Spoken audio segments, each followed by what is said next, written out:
Okay, to remove off your coils, there are 8 of them on this side. You get a 7mm socket, and you get the screw out from right here.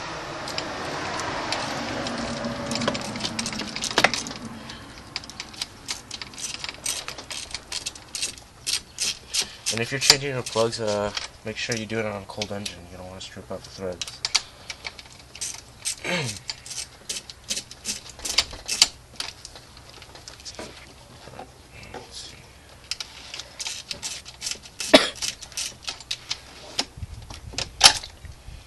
Once you get that out, you pull the coil out,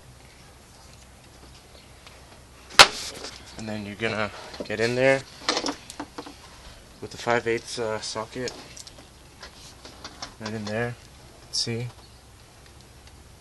that hole right there?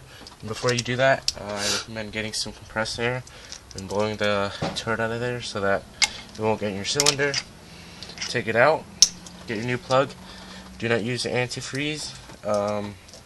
It's just not on this kind of car. Gap it to 54 thousandths. Torque it down to 18 foot-pounds. Reinstall your boot and coil. Add some dielectric grease on there, and you're done.